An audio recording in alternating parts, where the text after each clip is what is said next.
several aspects of metabolic disease. So we'll study the different metabolisms, what are the disturbances in the metabolisms. What is metabolism? Metabolism is nothing but total of tissue activities occurring in the body. It's a physicochemical process where there is interaction between the metabolisms of the carbohydrate, lipids, proteins, vitamins and minerals. Regulation of all these processes, physicochemical processes, is nothing but metabolism. So any disturbance in any tissue, either the protein or the carbohydrate metabolism or the fat metabolism, has significant impact on the individual, the body of the individual. So we'll study the outline of all the metabolisms, the protein, the fat, the carbohydrate. Along with that, few of the oral impacts, whatever the deficiencies of vitamins, the deficiencies of minerals, what impact they are having in the individual's body. Okay, we'll just go through them. First, we'll be studying the disturbances in mineral metabolism. Yeah, we know that hormones are the major regulators of our body metabolism, but hormones also they require the inorganic elements, that is the smaller quantities of minerals, vitamins for the proper functioning. So what are the minor elements of our body, the inorganic elements of our body? They are nothing but minerals. We'll study the different minerals. The calcium is the fifth most abundant element in the body. It's majorly seen as a constituent in the bone. 99% of the body content of calcium is seen in the bones. So the total body weight of calcium is only about 100 to 170 grams. Out of this, majorly it's situated in the bones. Calcium, the normal serum calcium in our body is about 9 to 11 milligram per deciliter. So any reduction in the serum calcium level or any increase in the serum calcium level is prone to have its effects, either a hypocalcemia or a hypercalcemia. So calcium, actually, it's required in dietary requirement is about 300 milligrams daily for adolescents, then about 800 milligrams for adults, and there is increase in calcium requirement in cases of pregnancy and lactation. So actually, what are the functions of calcium mineral?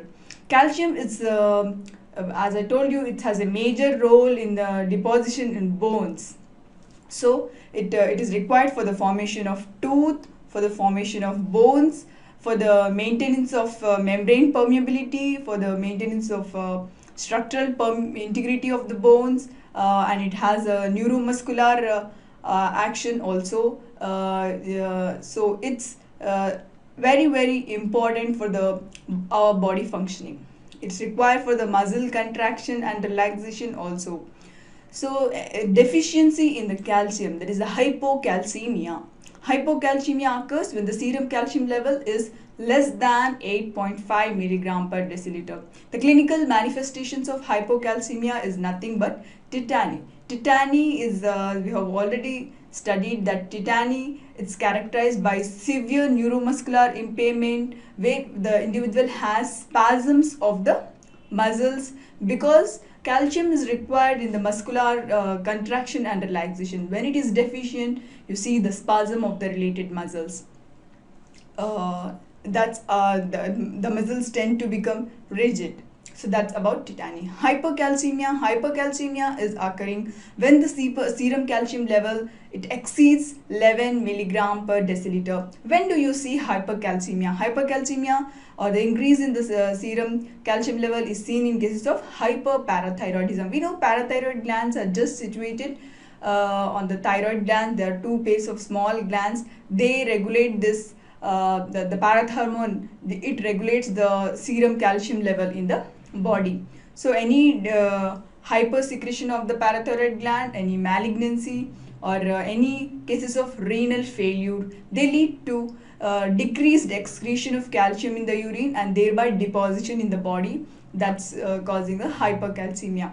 And deficiency of calcium deposition, it leads to osteoporosis, the condition which is characterized by deficient bone matrix. Okay, insufficient mineralization occurs because the calcium is not deposited adequately. So disturbances in the mineral calcium leads to these two conditions. So anything, any substance in our body, either a vitamin or a mineral, should be present in sufficient quantities. Either any excess of the mineral or any deficiency in the mineral or vitamin, it definitely has a significant deleterious effect on the body. So the other mineral we'll be studying is the phosphorus. Phosphorus, actually it's not occurring individually. The calcium and phosphorus both together combinedly, they show deposition in either the bone or the teeth. So it's occurring in the form of inorganic phosphates in combination with the calcium. So the phosphorus, any deficiency in the phosphorus, actually phosphorus, the total body weight is about 500 grams. So any increase or decrease will have its effects. Hypophosphatemia is nothing but deficiency in the deposition of phosphorus.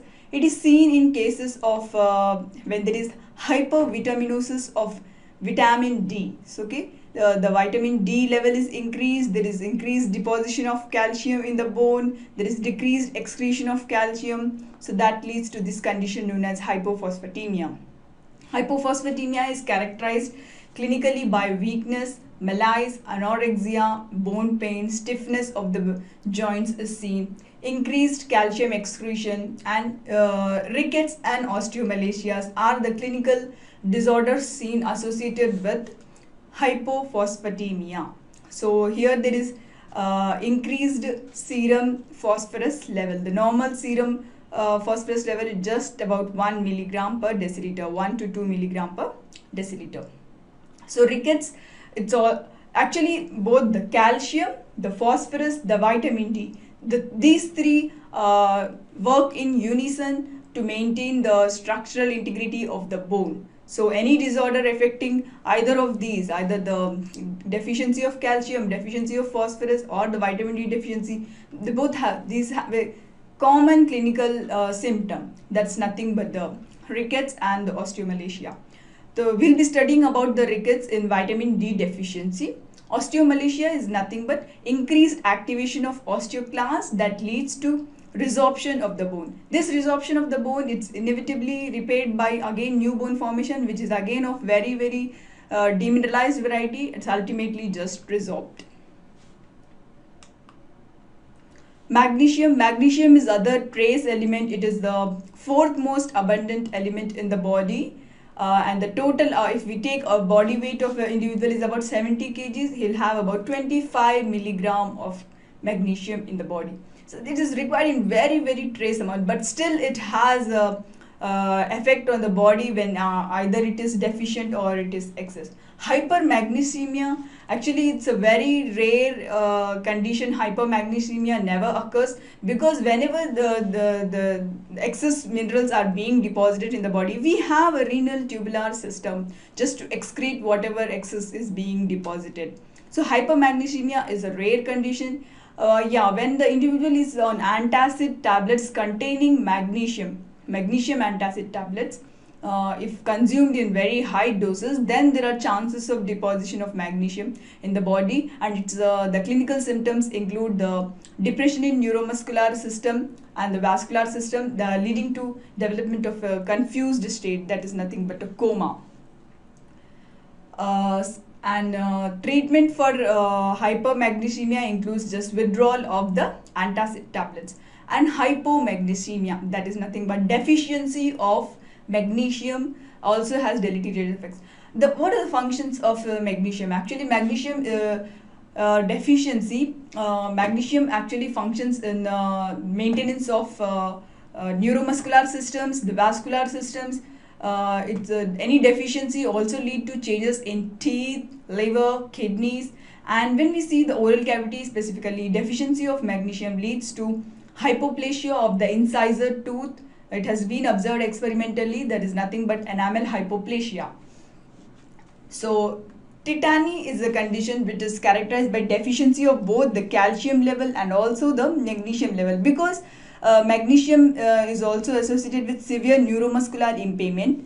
Okay, so the tetany along with severe neuromuscular hyperirritability, it shows the carpopedal spasm, that is nothing but the spasm of muscles located, and the characteristic appearance of a claw hand, and a positive twist sign, and athetoid movements, disturbances. The individual is not able to walk properly.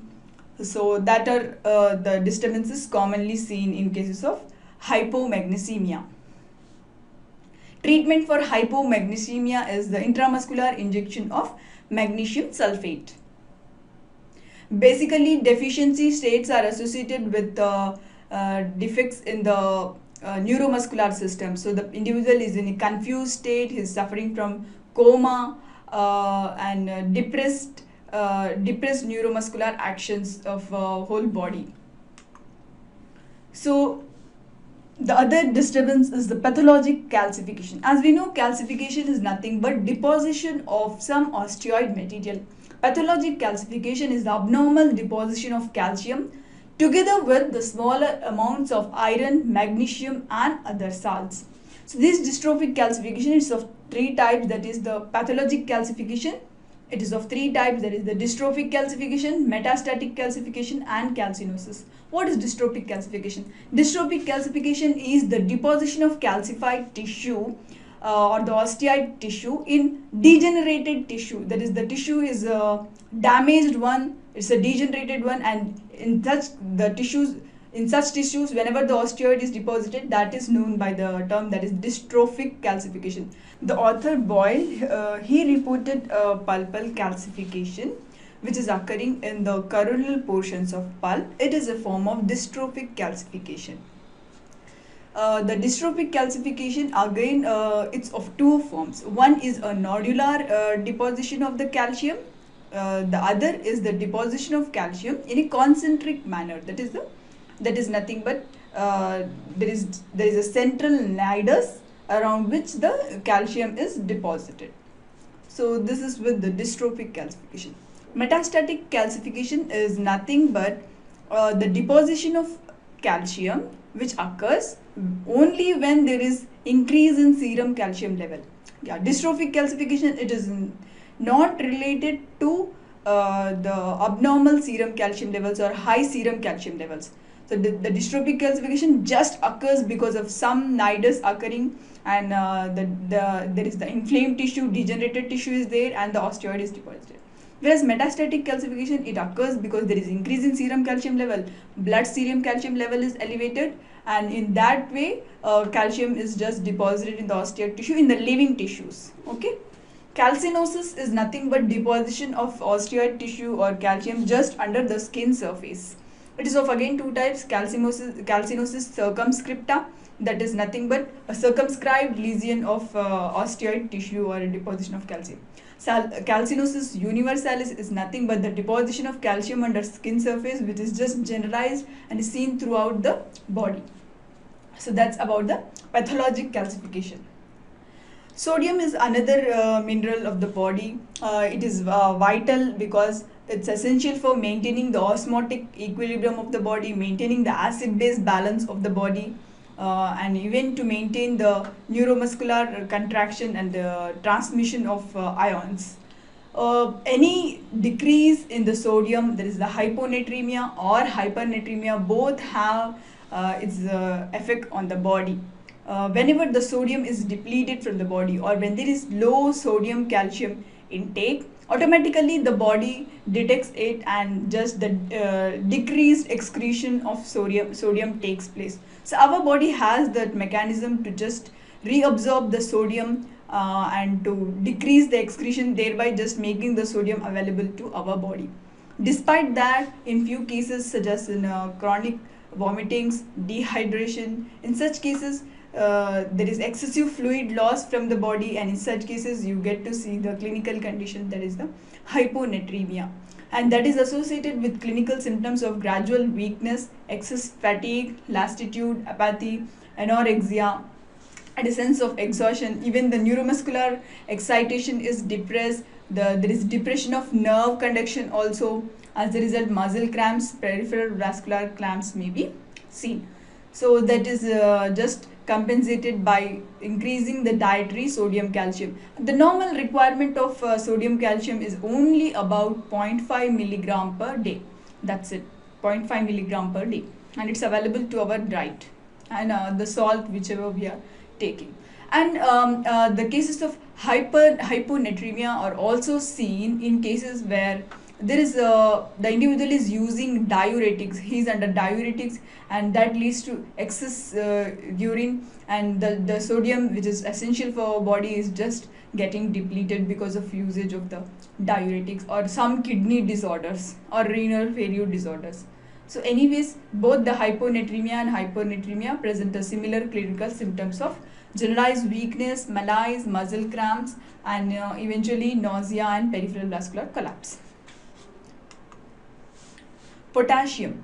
Potassium is also required because it has a neuromuscular action, that is, it is required for maintenance of normal membrane permeability as well as the contraction of the cardiac muscles. So any deficiency of potassium, it is associated with the clinical symptoms of decreased muscular irritability, weaknesses of the muscles, spasm of the muscles, the tendon reflexes are absent, and there is the state, the individual will be a state of confused state, he'll be in a semi-comatic state, and there is paralysis or disturbances in conductivity of even the heart muscles. Sodium and potassium both are having a common feature of the regulation of the muscles, neuromuscular symptoms. And the hyperkalemia is nothing but deposition of excessive amount of potassium. This excessive amount of potassium, it's associated again with the tingling sensations of the extremities, pallor, and the disturbances in cardiac rhythm and the peripheral vascular collapse. So dietary intake of potassium has to be taken care of while when you encounter such deficiencies. Other common trace element, the important trace element of our body is the iron, and iron has been associated in the form of a tissue bound or freely available complex iron or protein bound iron. So we have seen that both the deficiencies and the excess deposition of iron in the body. Deficiencies of iron are commonly seen as the iron deficiency anemia associated with Plummer-Vinson syndrome. In the diseases of blood, we have seen the peripheral blood picture of anemia, where there is decrease in the blood cells, decrease in the red blood cells, and clinically the individual presents the features of anemia, weakness. Basically, the pallor of the skin is seen, the characteristic yellowish tinge of the skin is seen. In terms when it is associated with Plummer-Vinson syndrome, you get to see the esophageal web and even the changes in the nails. So that's with the deficiency of anemia. When you see the excessive deposition of iron, it's causing a condition known as iron overload. Here, excessive deposition of iron, it's actually a rare condition because our body has both two forms of iron, that is a storage iron and one is which is constantly being excreted. So storage iron helps to replace the iron which is excreted, but in case of excessive consumption of iron, and sometimes it leads to deposition of iron in the tissues, that is nothing but iron overload. Here you can see there is micronodular cirrhosis, that is the liver is affected. Along with that, the characteristic brown pigmentation of skin is seen, along with the presentation of diabetes mellitus, and that's why the term bronze diabetes has been given to the iron overload along with cirrhosis and the pigmentation. The excessive iron overload is seen in cases of sideroblastic anemia and thalassemia. As I told you, thalassemia, it has been confused with the clinical picture of iron deficiency anemia. So to counteract that, the individual is just given lot of iron supplements, iron medications. So he just leads to deposition of this iron in the body, and that leads to iron overload. And idiopathic hemochromatosis also leads to iron overload. And there is another form of iron deposition occurring because of ingestion of homemade beer. In the history, in olden days, people used to make beer at home. So they used to make this beer in iron pots. So that led to deposition of iron in the body when he consumed such a beer, and this form of iron deposition is known as Bantu cirrhosis. Fluoride is another trace element, and we have been well aware of the effect of fluoride on our teeth, on our bone. Fluoride is actually a karyostatic element. It helps in hard surface hardening of the teeth. It leads to deposition of inorganic calcium and phosphates, thereby exhibiting its karyostatic effects. And we require about 1 parts per million of fluoride in our drinking water as a dietary supplement daily. That is the daily requirement. And fluoride deposition, it's a deficiency of fluoride. It leads to just the impairment of the calcification of tissues. Whereas excess deposition of fluorine, it leads to a condition known as fluorosis. Fluorosis, it is characterized by effects on the bone, on the teeth. When you see the oral cavity, it affects the teeth by showing the characteristic yellowish pigmentation of the surfaces of teeth. That is nothing but the dental fluorosis. When the excess fluorine is deposited in the bones, in the tendons, in the muscles, it leads to calcification of the bones, the tendons, and the muscles. This calcification leads to the bones and the muscles becoming rigid. There is extensive arthritic changes in the spine. Even the spine just becomes bent sometimes in extreme cases because of the calcification occurring. So fluorine has its deleterious effect on the skin, on the bone, and even the teeth. And there is a severe, when the fluoride cases are extensive, there is a crippling form of fluorosis seen, that is nothing but the osteosclerosis of bone, where the bones become very, very rigid. And even the deficiency of fluorine is also attributed to changes in the muscle tone, changes in the bone, and changes in the teeth, like the individual shows enamel hypoplasia and may be susceptible to variety of caries. So that's a picture of dental fluorosis being shown on the teeth. It's a severe form of dental fluorosis. So we have seen the disturbances in protein, we have seen the disturbances in mineral metabolism. Now we'll see the disturbances in protein metabolism. Proteins are nothing but biological compounds. They are also known as the building blocks of the body. So all of the living tissues and cells, they show protein mass. And whatever food we are taking daily, it also has a lot of proteins. The daily requirement of protein is about 1 gram per kg body weight. This ideal quantity should be maintained for the individual to have a correct body mass index. So any deficiency in the intake leads to disorders. Most commonly, protein deficiencies are seen in children at the time of birth or the infancy. During children, in their early years of age, are affected by protein deficiency. Two characteristic diseases we see of the protein deficiency, that is the protein energy malnutrition, kwashiorkor and marasmus. These are the diseases of protein energy malnutrition. Kwashiorkor, basically it affects the child when after breastfeeding for a few long period of time, that is above 6 months, and the individual is suddenly weaned on to the low protein diet of the family. Then the individual shows symptoms of the this kwashiorkor. The kwashiorkor, the child is generally weak. He has a lean body mass index, that is, he'll be very, very underweight. But because of the underlying protein deficiency, there is a deficiency of the minerals of the body, and that leads to edema of the tissues. This edema just masks the protein deficiency. So even though there is the individual is weak, his generalized weakness of the body, he is malaised, he shows recurrent occurrence of infections, but the lean body mass index is just masked by the edema of the tissues appearing. So that's about the quassia culture. Nutritional marasmus has more deleterious effect on the body because the individuals, apart from showing the general symptoms of weakness, malaise, shows atrophy of the tissues. He's just very weak. The hair are underdeveloped or discolored.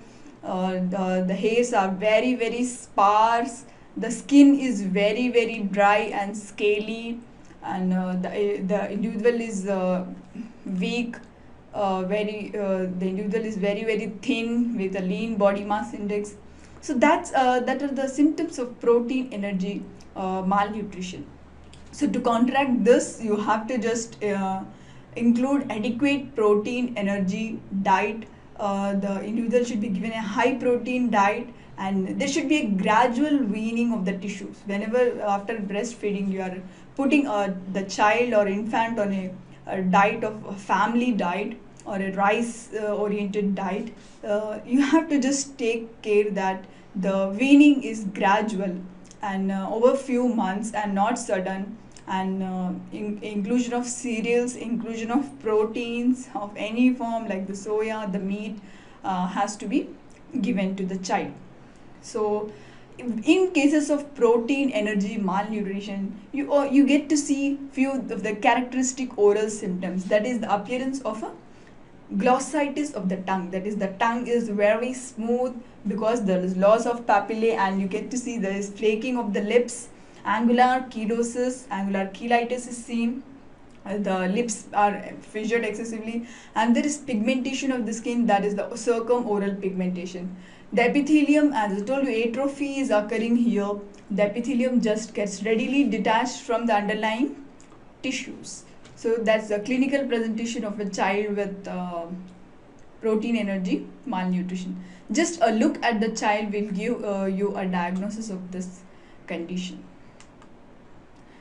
Other disturbance of protein metabolism is the amyloidosis. Amyloidosis is nothing but deposition of proteinaceous substance, that is amyloid, in the tissues, in the cells, in the organs of the body. Amyloid is an intracellular protein. It is made up of beta pleated sheet of structure of fibrillar materials. It is of two types, type A amyloid and type B amyloid. Type B amyloid is a secondary amyloid. It is called, it is of unknown etiology, and the deposition of secondary amyloid or type B amyloid is seen in case of granulomatous diseases, infectious diseases. Type B amyloid is also known as a primary amyloid, and deposition is seen in cases of healthy individuals.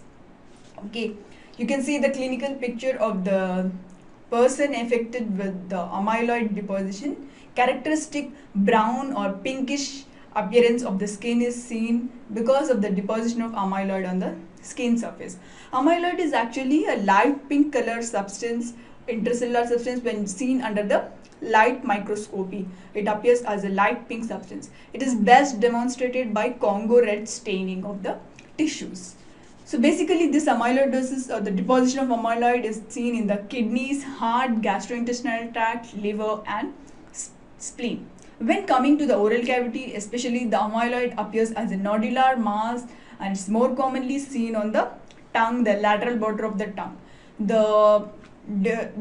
Recognition or the diagnosis of amyloid is done only after the staining of the specimen, the biopsy of the specimen is taken. Because when you see the oral cavity, just a nodular mass may not give you a diagnosis of a amyloid. So that's about the amyloid. When you see the microscopic picture, the biopsy lesion is just studied under the histological picture or the microscopic picture. You see that hyaline homogeneous material is deposited around the blood vessels, more commonly the perivascular in nature. That's the amyloid. In the microscopic picture there, you can see the pinkish color substance is nothing but the eosinophilic amyloid. And only Congo red stainings are useful. And treatment for the deposition of amyloid in the oral tissues is nothing but excision of the amyloid. Excision of the nodular mass is seen. Porphyria. Porphyria is also a disorder of characterized by deposition of porphyrin. That is, it is actually an inborn error of porphyrin metabolism.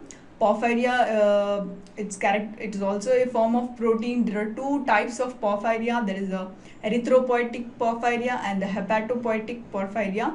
Erythropoietic porphyria, it is characterized by overproduction of uroporphyrin. Porphyrin disorders, they are characterized by increased excretion of this substance uroporphyrin. Okay, that's the diagnostic of this porphyritic disturbance.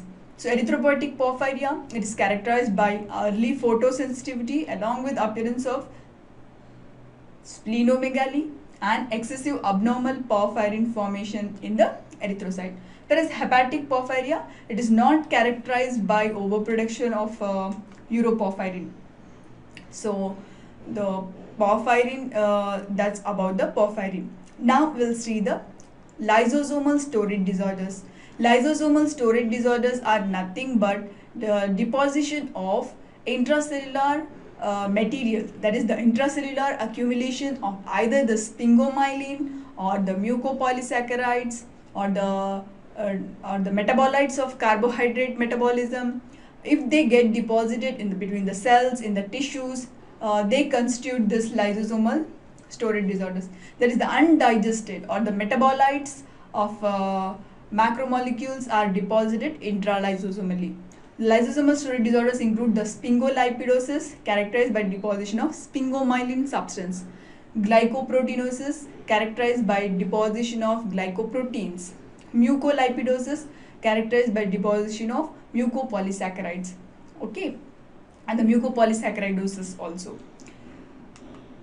So we'll study the disturbances in carbohydrate metabolism. Carbohydrate is the major constituent of our diet, and it's metabolized in a variety of ways. In any disturbance in the metabolism, lot of enzymes are involved in the metabolism of carbohydrates. Any disturbance at any particular level leads to variety of clinical symptoms showing syndromes. Mucopolysaccharidosis. Mucopolysaccharidosis are lysosomal storage disorders which are characterized by accumulation of glycosaminoglycans, that is the chondroitin sulfate and the heparin sulfate. These two are deposited. Actually, it's because of the abnormal degradation of glycosaminoglycans that mucopolysaccharidosis syndrome is seen. It is basically inherited. It's autosomal recessive inheritance. Mucopolysaccharidosis, it's a disorder. It's of three types. Type 1, that is nothing but the Hurler syndrome. Mucopolysaccharidosis type 1 is the Hurler syndrome. Mucopolysaccharidosis type 2 and mucopolysaccharidosis type 3, also known as Shear syndrome. Okay, we'll see the commonest disorder of carbohydrate metabolism, that is the Hurler syndrome or the mucopolysaccharidosis type 1. It's also known as gargoylism because the characteristic gargoyle cells or the clear cells, these are characteristic histologic pictures seen in the Hurler syndrome. So mucopolysaccharidosis, as I told, there is accumulation of some of the material. In cases of Hurler syndrome, there is accumulation of chondroitin sulfate B and the heparin sulfate. Both these are deposited intralysosomally, giving rise to this characteristic Hurler cell or the Hurler syndrome. So the disease affects the infants. The clinical features of Hurler syndrome are, it affects the infants, the early childhood state, that is in the first 2 years of life. It is characterized by appearance of a prominent forehead, a saddle nose, and the distance between the eyes is increased, that is nothing but the hypertelorism, and the individual has puffy eyelids, puffy or swollen eyelids. The lips are large and the tongue is enlarged, and the individual, because of the enlarged tongue, he just tends to keep his mouth opening, and the appearance of a clawed hand is seen because of the muscle spasm. And when you characteristically see the oral cavity, there is the mandible just becomes broadened with the prominence of the gonions, and there is localized areas of bone destruction. There is osteoclasts are activated. There is radiolucency within the jaws, and the teeth are affected in that they show abnormality in morphology. There is a misshapen teeth, the cone-shaped teeth or peg-shaped teeth are seen, and the oral cavity, especially the gingiva, it becomes inflamed and shows enlargement, that is the gingival hyperplasia is seen. So when you just see the microscopic picture of the biopsy tissue of the gingival hyperplasia, then you get to see there are some abnormal deposits in the connective tissue. That is, the connective tissue, normally it has the presence of fibroblasts and the blood vessels. Here what happens is the fibroblasts, they assume the appearance of the gargoyle cells or the clear cells. The gargoyle cells are nothing but cells with enlarged nuclei. Disturbances in lipid metabolism. So lipids are nothing but fatty acid chains which are composed of esterol, glycerol and a lot of compounds. So any disturbance in the formation of long chain fatty acids, either in the enzyme or due to deposition of the enzymes or the accumulated substances, it leads to disturbances in the metabolism. So Gaucher's disease. Gaucher's disease is basically due to the deposition of glucocerebroside in the cells of macrophage monophage system. Glucocerebroside is deposited because of deficiency of enzyme glucocerebrosidase. So because of deficiency of this enzyme, what happens is the glucocerebride is not changed to cerebromide, and inevitably it is just deposited in the macrophage monocyte system, leading to this disorder, that is the Gaucher's disease. Clinical presentation of Gaucher's disease, it basically affects the macrophage monocyte system, that is the central nervous system is invariably involved.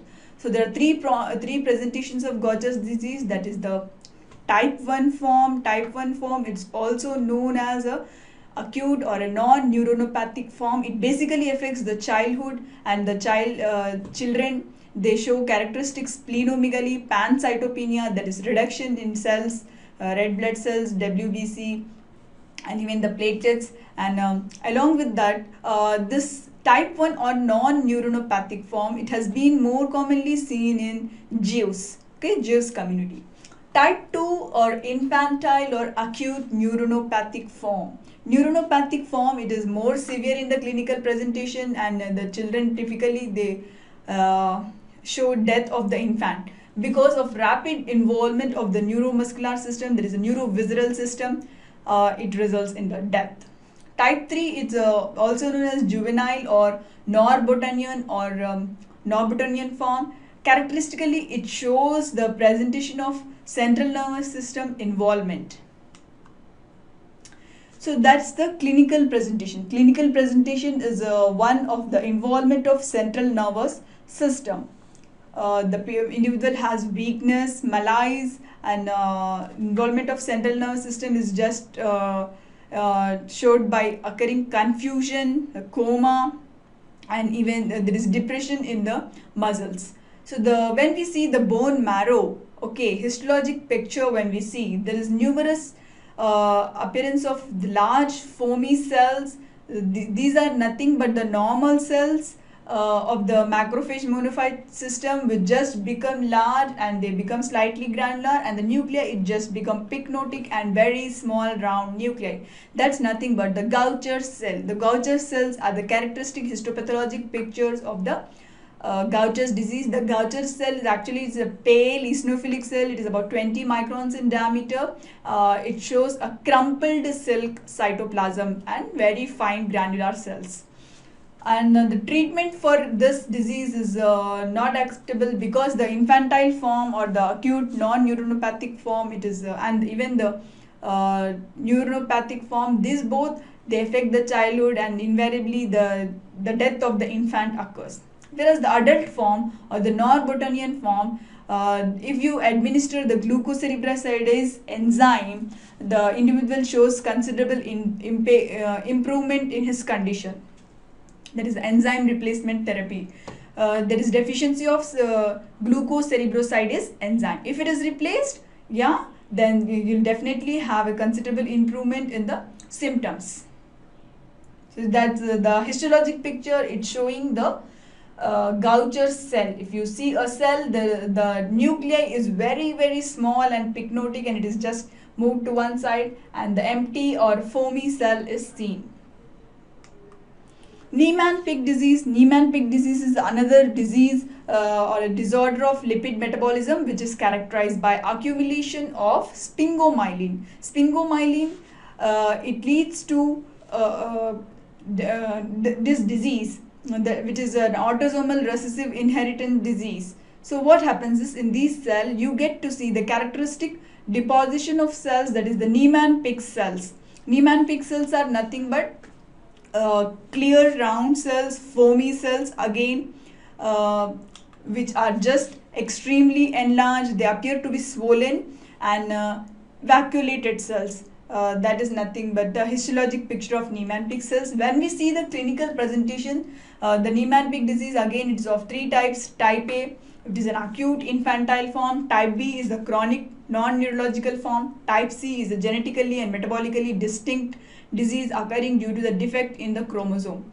And characteristic clinical presentation is extensive neurological involvement, because the sphingomyelin, it's a normally it's a process occurring in the central nervous system. The sphingomyelinase enzyme, whatever is responsible for the conversion, it's a component of the central nervous system. So defect of this sphingomyelinase enzyme leads to deposition of the sphingomyelin, and extensive neurologic impairment characterized by accumulation of sphingomyelin is seen.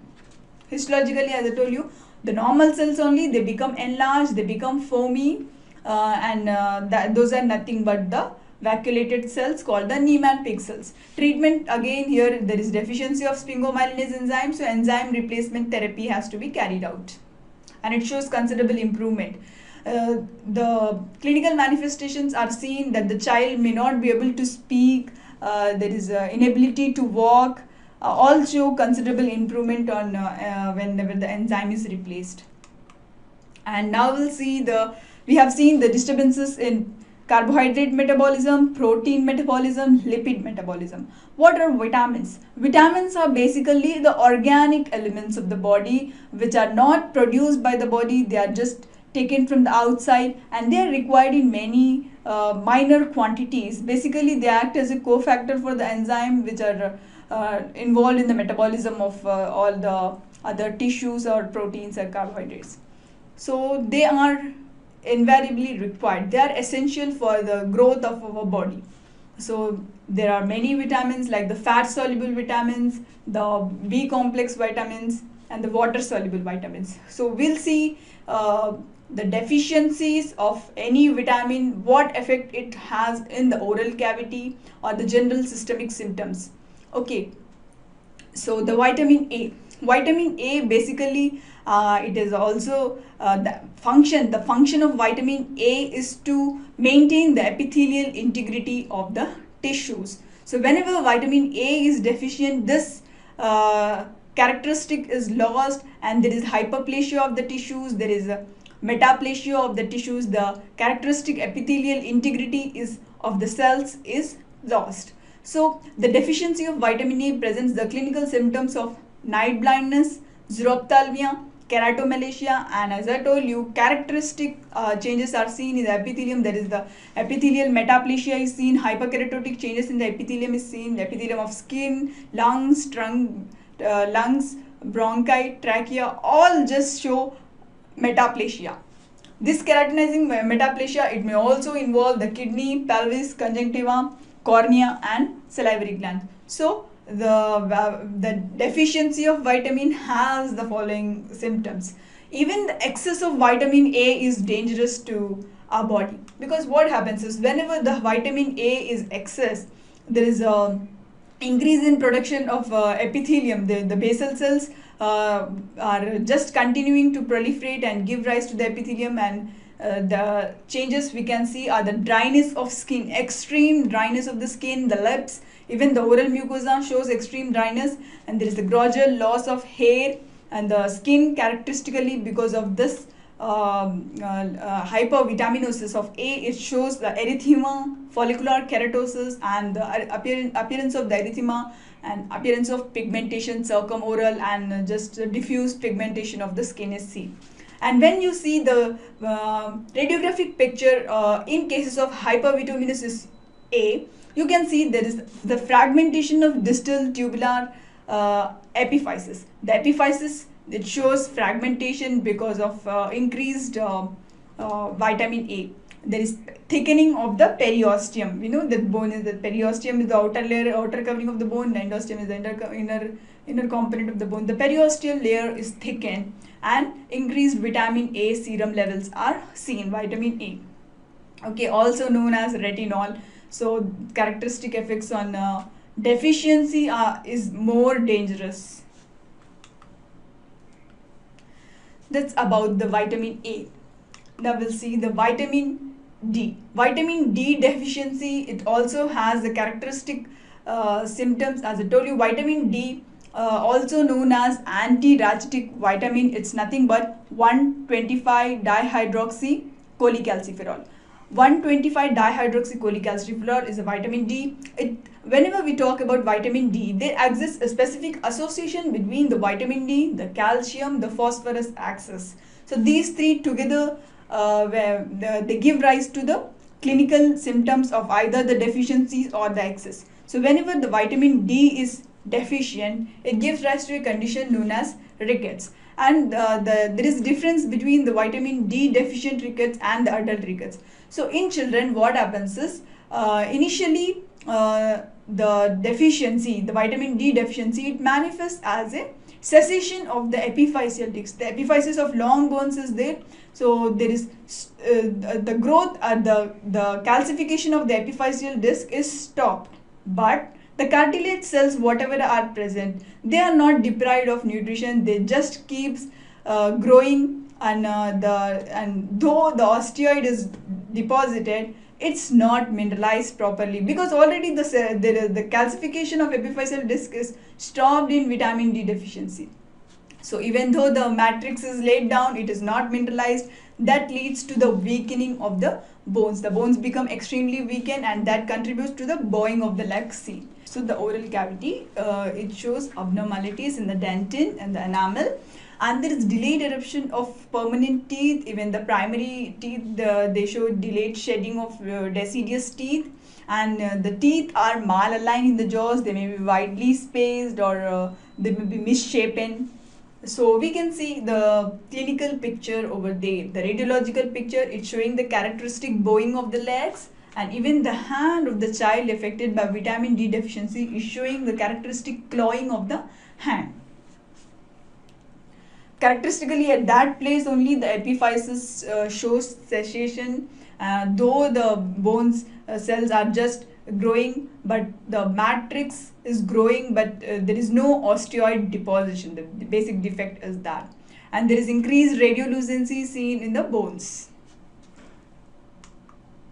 And when you characteristically see the adult form of vitamin D deficiency, that is known as osteomalacia. Osteomalacia, also known as adult rickets. Here what happens is there is a defect in vitamin D deficiency. There is a disturbance in the vitamin D, calcium, phosphorus axis. So there is a defect in remodeling of bone. So there are attempts at formation of bone. That is whenever the osteoblasts are being stimulated, they attempt to repair the bone. There is both the resorption process and the deposition processes are occurring, but whatever osteoid is being deposited, it is of non-mineralized variety, ultimately leading to softening of bone. So this progressive softening of bone leads to pseudo fractures. More commonly, pelvic deformities are seen. This is vitamin D adult rickets. It's more commonly seen in postmenopausal females because they have lost the hormones. The hormonal level is decreased, and invariably the calcium levels are decreased. And in cases of when you see the oral cavity, there is loss of alveolar bone because of the softening of bone, gradual softening of bone. There is loss of alveolar bone, and the teeth become loose, exfoliate. Periodontitis is seen. In few adult individuals, a fulminating variety of periodontitis is seen, where the individual shows loss of alveolar bone in all of the jaws, whole of the jaws of the mandible or maxilla. The teeth become severely loose and just exfoliate. If you can see the characteristic hand radiograph of a patient affected with this osteomalacia condition, that is the deficiency of vitamin D, you can see the fingers, the phalanges, they show the appearance of radiolucent brown, radiolucent lesions. These are nothing but the Wilms tumors, or also known as the osteotis fibrosis, Wilms brown tumor, also known as the deficiency of the osteoid tissue. So here these appears as radiolucent lesions because there is a failure in deposition of osteoid there. Vitamin D resistant rickets. Vitamin D resistant rickets are also known as familial hypophosphatemia or the phosphate diabetes. Here, as I told you, vitamin D, it has a close relation with the calcium and phosphorus axis. So this deficiency of vitamin, more commonly than the deficiency of vitamin D, there is a deficiency of the phosphorus. So calcium, phosphorus both occur together, the component of calcium and phosphorus.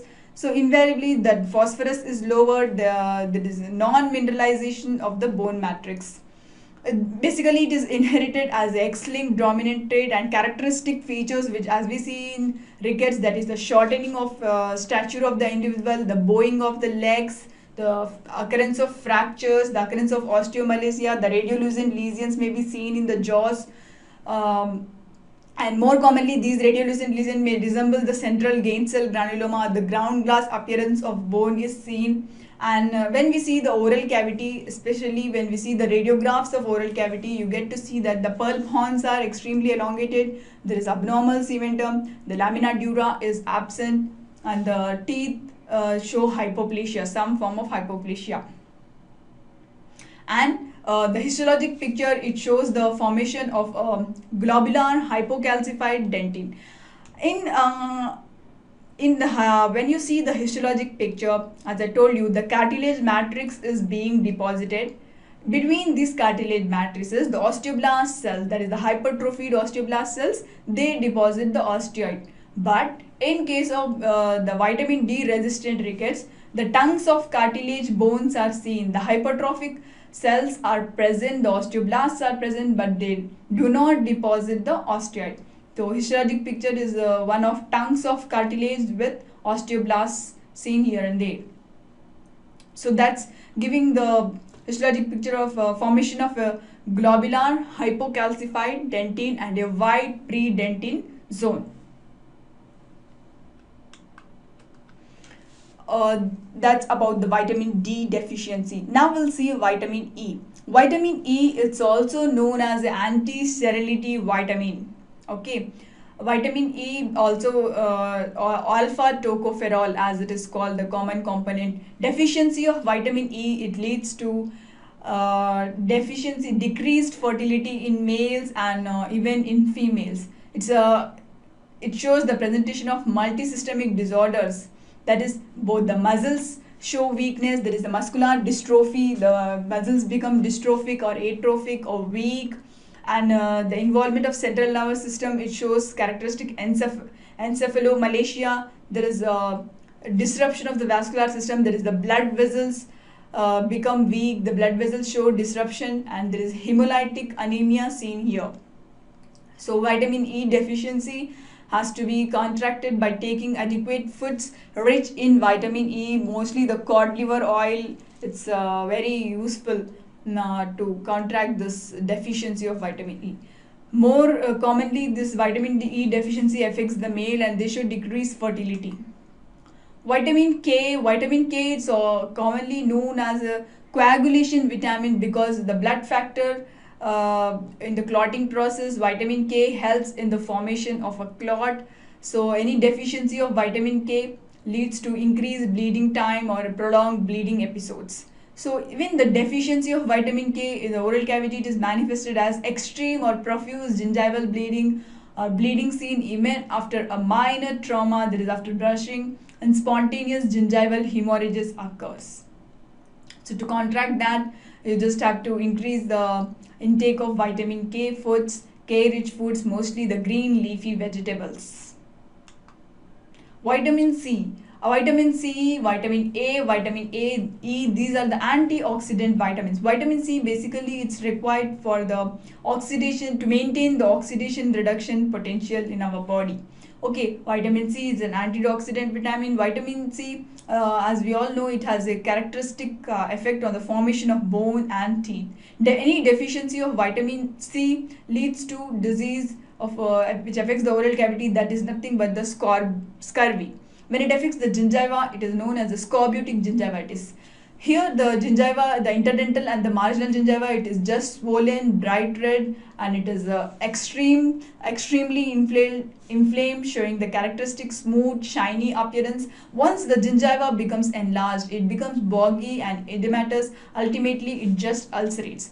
So the extreme cases of gingival hyperplasia, it is characterized by loosening of the teeth. The periodontal inflammation is present. The teeth become loose and just exfoliate. The oral cavity, especially the tongue, is inflamed. The tongue, it shows the appearance of the glossitis. There is atrophy of papillae also sometimes. The gingival presentations are more marked in cases of scurvy. Treatment is nothing but you have to increase the vitamin C rich foods. Most commonly the vitamin C is seen in cases of citrus foods.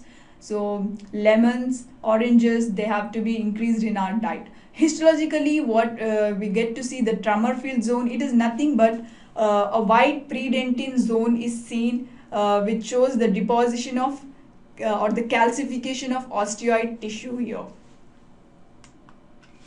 Now we'll see the B complex vitamins. B complex vitamins include the thiamine, riboflavin, and a variety of them. Thiamine deficiency basically causes a disease known as beriberi. There are two types of beriberi, that is the wet beriberi and dry beriberi. Whatever be the type of beriberi, it is associated with presentations of pain and paresthesia. The disease beriberi is generally of gradual onset. It is very chronic in course, and if the adequate symptoms are not recognized and treated, because of the involvement of central nervous system and the cardiac system, it ultimately leads to death. So the symptoms include the pain and paresthesia. Along with that, dysregulation of the autonomous nervous system.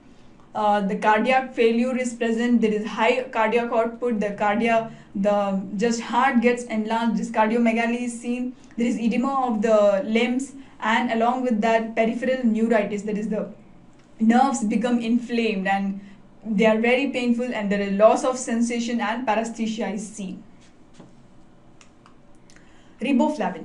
Riboflavin is another B complex vitamin. Deficiency of riboflavin just leads to glossitis, more commonly manifested here. The glossitis is the tongue becomes extremely smooth, it becomes enlarged. Initially, there is loss of filiform papillae. The filiform papillae become atrophic, but the fungiform papillae, they become enlarged, they become mushroom shaped, they show hypertrophy.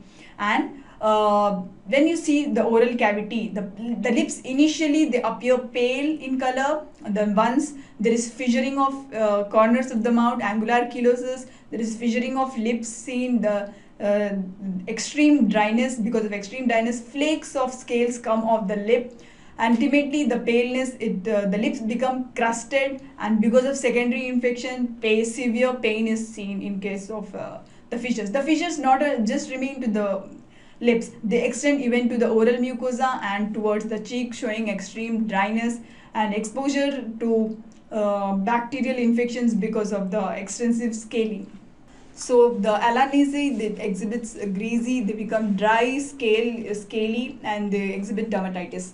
So even the skin is affected, it shows dermatitis, there is the inflammation, the scaly nature is present, and this dermatitis is more commonly seen on the hands, the vulva, the anus, and the perineum. There is the genital areas also show dryness. When we see the eye, especially it shows corneal vascularization. That is also a manifestation of the extreme dryness of the eye, and ultimately it leads to progressive clouding of the cornea. So riboflavin deficiency has to be just taken care of by introducing riboflavin supplements, and the recommended dietary elements has to be followed.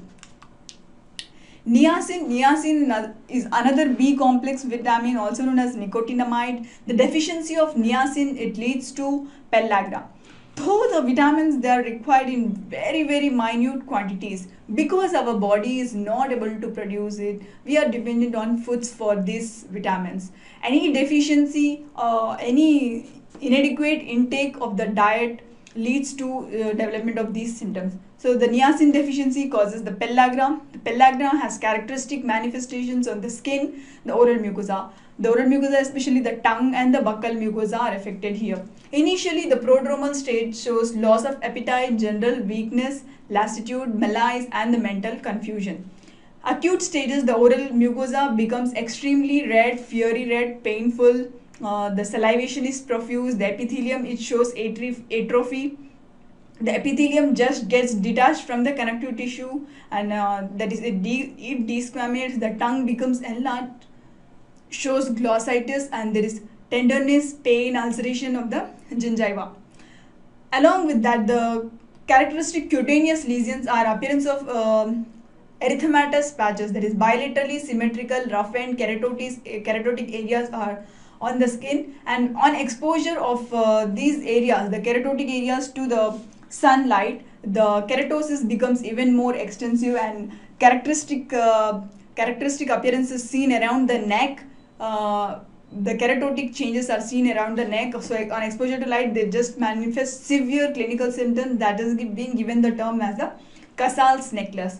So pellagra, or the niacin deficiency, it has effects on the central nervous system, the skin, the dermal lesions, and the oral cavity. Manifest extreme nature of the disease. The treatment of this includes including the recommended dietary allowance in our diet. So we have studied the oral aspects of metabolic diseases, the vitamins, the minerals, the proteins, carbohydrates. Major regulators of metabolisms are our hormonal metabolisms. So any disturbance in the hormone, either a reduction in the hormone or overproduction, has this characteristic symptoms. So we'll study all of the hormones. The hormones are secreted by our endocrine glands, right? So majorly are the pituitary gland, the thyroid gland, the adrenal gland, the parathyroid gland. So we'll see what effect each of these has. Pituitary gland, as we know, it is the major gland of the body, also known as master gland of the body, because it controls the secretion of all other endocrine glands, minor endocrine glands of the body. It controls the secretion of adrenocorticotropic hormone, melanocyte stimulating hormone, growth hormone, and whatnot. So any deficiency of the pituitary hormone leads to the condition known as hypopituitarism. Pituitary gland is basically situated in the sella turcica floor. It has two lobes, there is anterior lobe, posterior lobe. That's about the anatomy and physiology. Now let's see the etiology of hypopituitarism. Etiology of hypopituitarism is some form of compression of the anterior pituitary lobe or atrophy of the anterior pituitary cells, some pituitary adenoma present in the anterior lobe. It leads to deficient production of pituitary hormone, that leads to the clinical symptoms.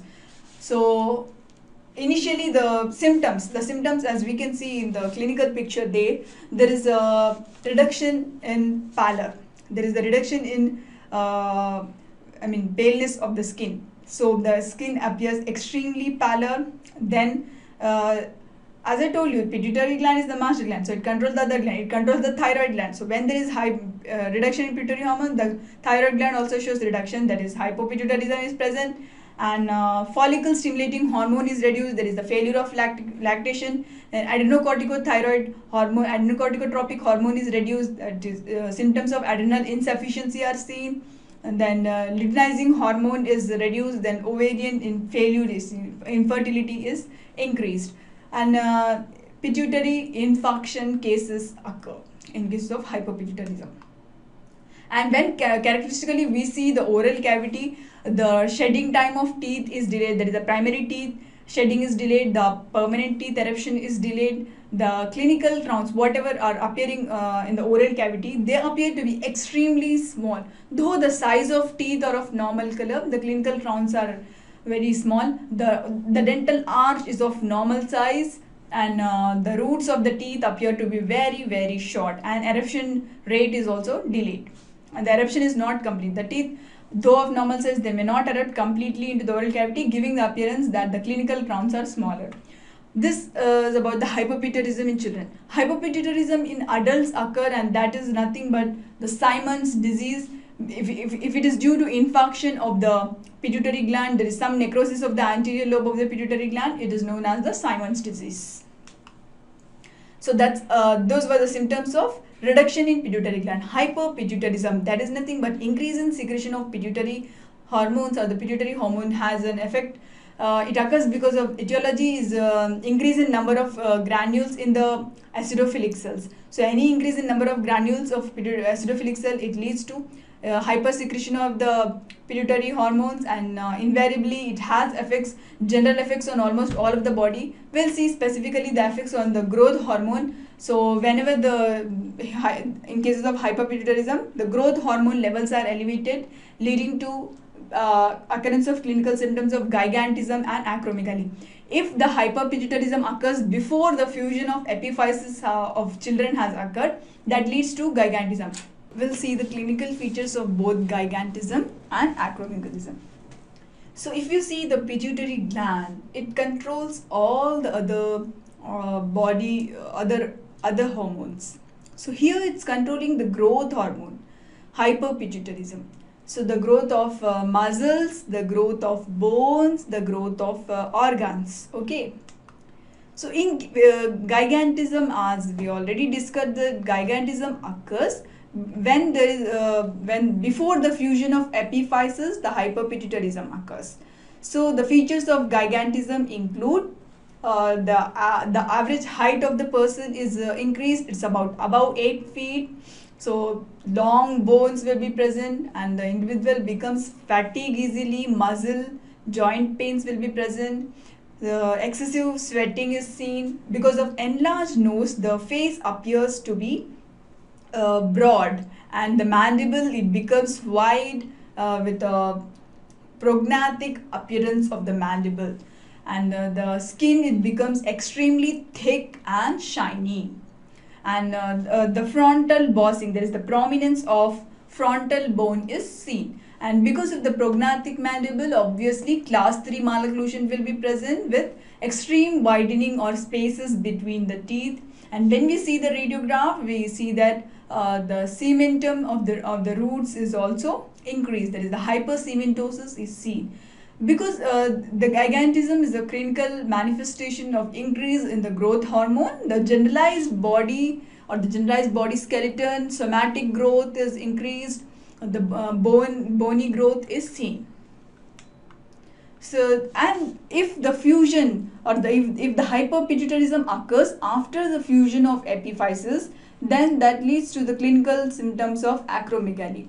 Acromegaly also has quite clinical similarity to the gigantism, but here the patient has extremely severe headache, hyperpituitarism, increase in number of acidophil or granular cells of the anterior or posterior pituitary is present, right? So the symptoms of central nervous system involvement, there is the temporal headache, photophobia, decreased vision are seen. Along with that, again the prognathic appearance of mandible is present. The mandible becomes extremely wide with wide distance between the gonions is increased, wide intergonal distance. The nose is broad, and the nose is enlarged, and a prominence of frontal bone is seen. Characteristically, the hands and feet show enlargement.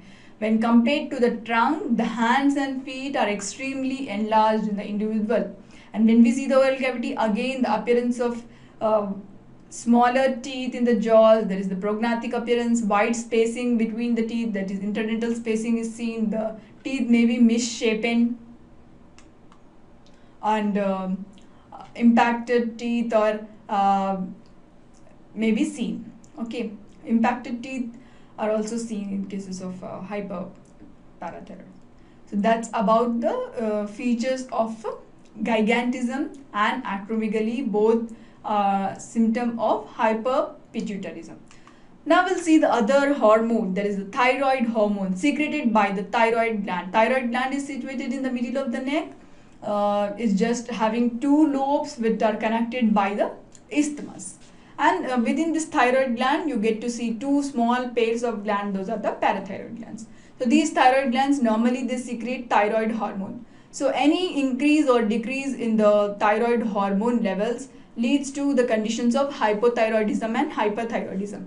Thyroid hormone basically it secretes two components, that is the thyroxine and the triiodothironine. Thyroxine and triiodothironine.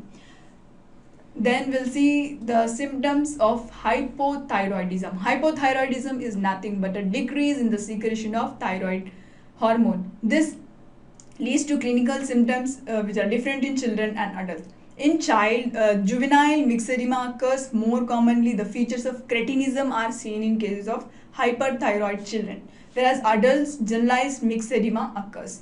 So the thyroid gland or the thyroid hormone is decreased, so the individual shows reduction in the somatic growth, that is the muscle growth is just reduced, so the short stature is seen and appearance of generalized edema is seen. When you characteristically see the skull of the patient or the oral manifestations, then the base of the skull is widened, the face appears to be relatively wide and shorter longitudinally, wider mesodistally.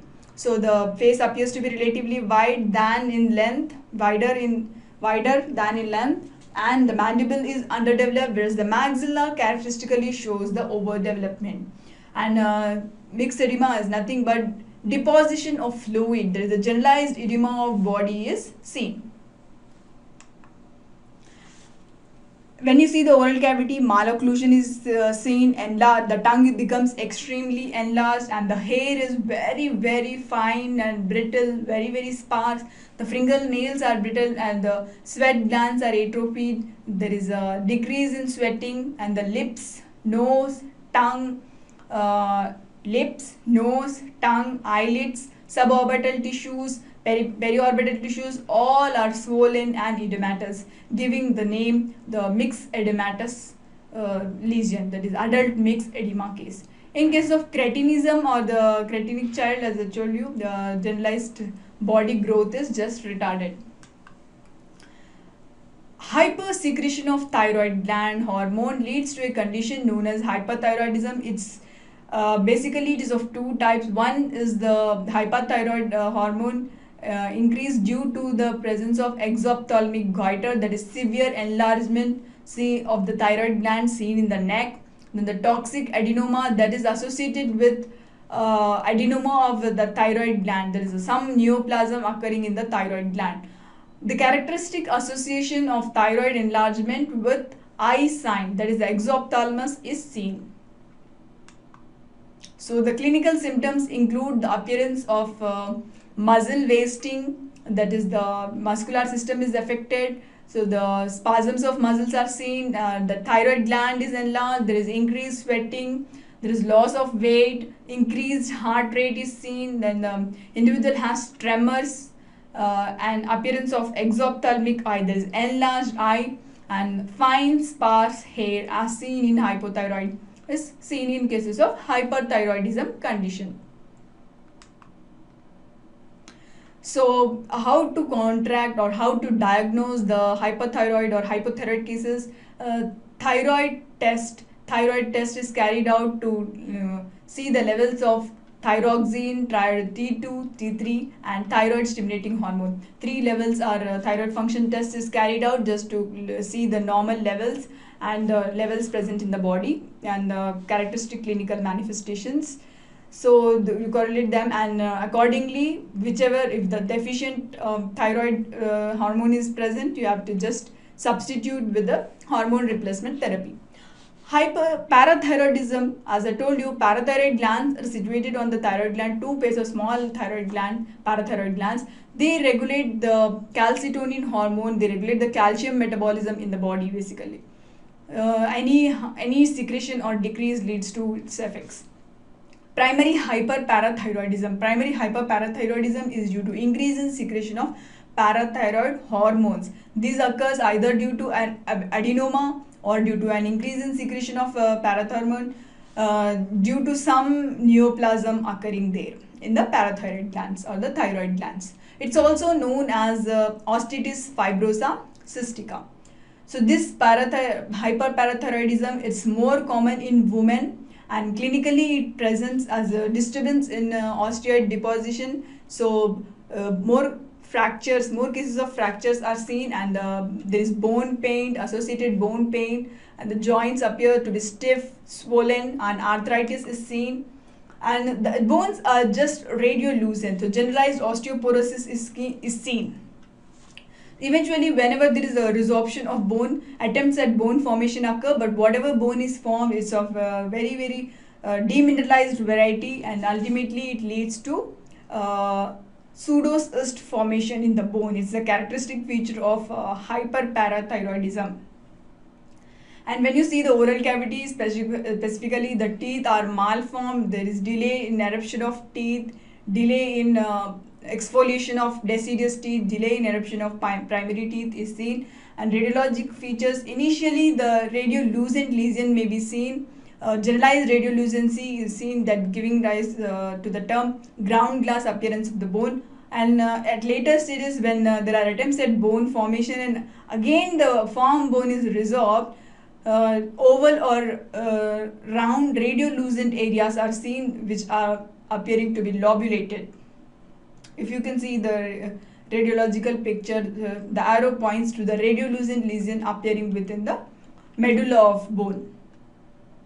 And when you see the oral cavity, especially the lamina dura is partially lost, there is periosteal thickening. If you see the radiological picture of skull, there is periosteal thickening and with radiolucency in the medulla. And the characteristic cyst in the phalanges is seen. That is the primary hyperparathyroidism.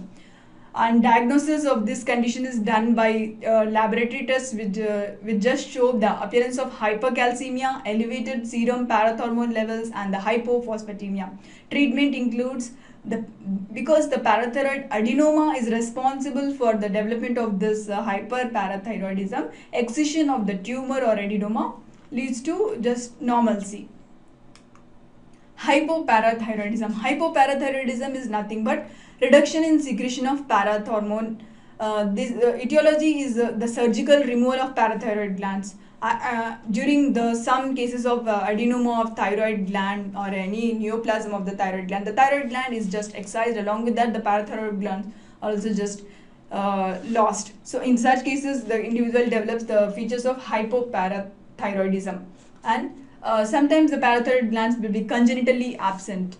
So in such cases, there is decreased excretion of calcium from the body, and there is increased, as I told you. So parathormone basically it regulates the calcium metabolism in the body. So any deficiency in the calcium, it presents the clinical symptoms of osteomalacia or porotic bones, osteoporotic bones. Same symptoms can be seen in cases of deficiency of parathormone, that is increased neuromuscular excitability, because calcium is responsible for maintaining the structural integrity of teeth, bone, maintaining the membrane permeability, and maintaining the neuromuscular transmission. So deficiency of calcium or deficiency of parathormone leads to increased neuromuscular excitability. The muscles show characteristic spasm, and rigidness or stiffness of muscles is seen. Severe cramping of muscle is seen. Along with that, tetany, the characteristic carpopedal spasm are seen. When you see the oral cavity, especially of individual affected with hypoparathyroidism, because the deficiency of calcium, the roots are short, there is the alteration in enamel, dentine hypoplasia is seen, dentine hypodysplasia is seen, and the teeth become impacted. There is delay in eruption of permanent teeth, and few teeth they show abnormal morphogenesis, or they are just congenitally missing.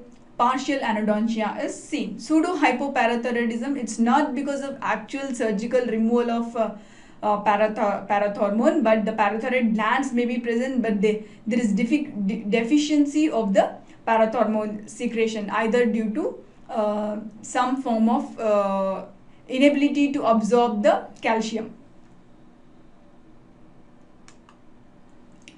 Adrenal gland, as we know, adrenal gland is situated on the top of topmost part of the uppermost part of the kidneys. It is basically divided into three zones: zona glomerulosa, zona fasciculata, zona reticularis. Zona glomerulosa, it secretes the mineralocorticoids. Zona fasciculata, it stimulates the glucocorticoids, and zona reticularis, these are the three zones which secrete the different varieties of hormones.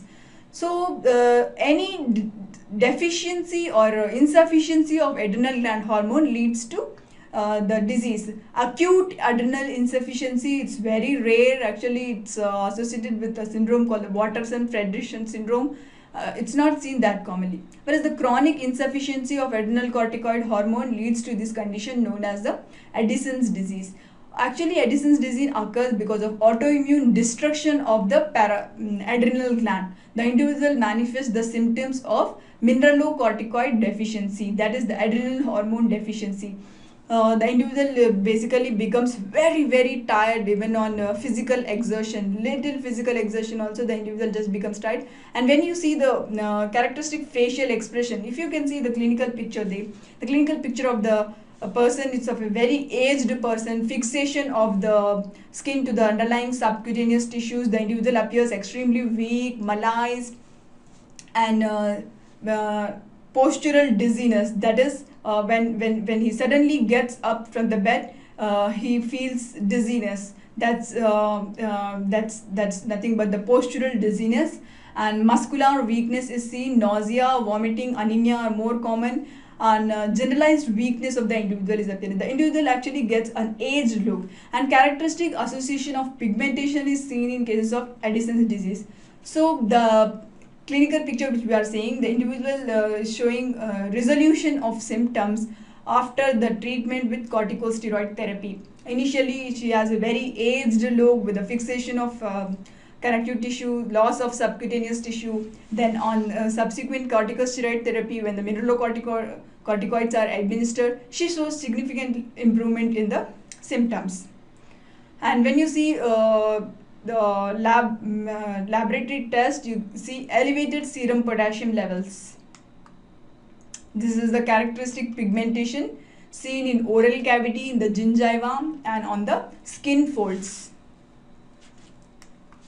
Circumoral pigmentation, it has been reported more commonly in the Addison's disease. Treatment is nothing but administration of corticosteroids will provide rapid relief of the symptoms. That was the hyposecretion. Hypersecretion of adrenal corticoid hormones or the adrenal gland hormones leads to a disease known as a Cushing's syndrome. Cushing's syndrome is due to hypersecretion of the adrenocorticotropic hormone. It is because of hyperplasia of the adrenal gland, or some adenoma, or some stimulation which is leading to increase of the this adrenocorticotropic hormone. When we see the individual affected by Cushing's syndrome, you see that the individual tends to deposit weight in the upper portion of the body, especially the neck, the shoulders. That is nothing but the appearance of a characteristic buffalo hump on the back. So obesity is more common here. And when you see the face of the person affected with the hypersecretion of adrenal gland hormones, you see the characteristic moon face, that is the chubby or the moon face is seen, and symptoms of weight gain is seen, and fatigue. Glycosuria is seen, that is increased secretion of glycose, and headache. Buffalo hump is more characteristic, and the skin shows presence of excessive hairs, that is hirsutism, and reproductive gland in females. If we see, there are irregular menstrual periods, and in males there is erectile dysfunction. And when we see the bones, there is increased risk of fracture of the bones because of non-mineralized variety of bones seen. Okay, that's the clinical symptoms of Cushing's syndrome. When we see especially the oral cavity, as I told you, there is a defect in the mineralization of bones. The osteoporotic bones are seen. There is a loss of trabecular pattern of the jaw bones, and occurrence of cleft palate is more common in cases of Cushing's syndrome affected persons. So this occurrence of cleft palate occurs even after birth. It may not be present at the birth, but the cleft develops later on during the embryonic development. The palate forms, right? So even after the formation of palate, if the corticoid deficiency is corticosteroid hyper secretion is manifested, immediately it just hole develops in the palate. And there is premature cessation of epiphyseal growth. This is the causative factor for the osteoporosis. There is cessation of epiphyseal growth, but still the cartilage cells just lay down the matrix, and which is not mineralized, and that leads to the presence of fractures here. And deficiency of insulin hormone leads to this condition, which is known as diabetes mellitus. Diabetes mellitus, basically it is a disorder of carbohydrate metabolism, and it is characterized by hyperglycemia and glycosuria. The individual is not able to digest or metabolize the carbohydrate whatever he is taking. It is because the diabetes mellitus is a debilitating disease. It is of two types: insulin dependent diabetes mellitus and non-insulin dependent diabetes mellitus. Insulin dependent diabetes mellitus, it is more commonly seen in younger aged individuals or childhood, and the individual just shows normal level, or the individuals may be extremely thin, but they show the symptoms of extreme thirst, extreme fatigue, and extreme thirst, extreme fatigue, and increased urination. Non-insulin diabetes mellitus is more commonly seen in cases of adult or persons who are obese. So the main symptoms of diabetes includes the appearance of polydyspia, polyuria, and lethargy, weakness, and symptoms of vision impairment or blurred vision. Characteristic systemic manifestation is the weight loss. Along with that, the ketoacidosis occurs if the diabetes is uncontrolled, leading to the smell of acetone breath, and nausea, vomiting, abdominal pain are present. Polyuria and excretion of glucose in urine, that is glycosuria, is seen. When we see oral cavity, the diabetic patients especially show delay in the wound healing. So if you extract tooth of person, it may not heal properly, leading to dry socket, and the periodontal infection. Any simple gingivitis may aggravate just because of decreased host resistance. The inflammation just gets aggravated to periodontitis, leading to loosening of all of the teeth and characteristic tooth mobility, and periodontitis with periodontal abscess formation may be seen. The individuals characteristically have dry mouth, symptoms of dry mouth, and extreme painful or burning sensation may be seen. So diagnosis of the diabetes mellitus is done by blood sugar test, both fasting and postprandial, and accordingly drugs are given to control the disease. And progeria.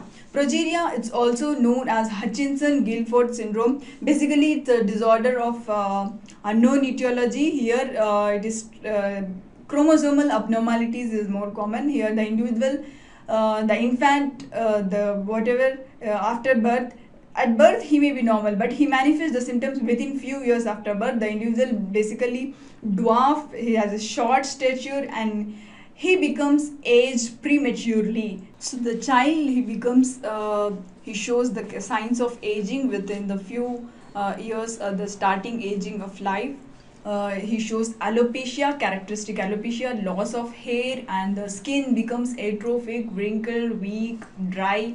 And if you see the clinical picture, the individual, the child, he may be just about 1 or 2 years of age, but he is exhibiting symptoms of a little old man, as it is called. Okay, generalized symptoms of alopecia are present, prominent veins are present, the skin is dry, and the ears may be malformed. There is loss of subcutaneous fat, the mandible becomes small, it becomes hypoplastic, and the characteristic beak-shaped nose is present with the squeaky voice. So this progeria, it's a syndrome of premature senility. Also, it was discovered by Hutchinson, later modified by Guilford, known as Hutchinson-Gilford syndrome. The individual appears to be a dwarfed old or a little adult. There is no specific treatment for this disease. Only just you have to just take care of the symptoms of alopecia, and even the teeth. When we see the oral cavity, even the teeth are malformed, or even the primary teeth are not shadow of the permanent teeth, never erupt. So that's about the diseases. So we have seen the disorders affecting the lipid, the protein, the carbohydrate metabolism, the deficiency disorders of vitamins, that is the A vitaminosis, what disorders it cause, and the disturbances in hormone metabolism. What we have seen the general clinical manifestations along with the specific oral manifestations.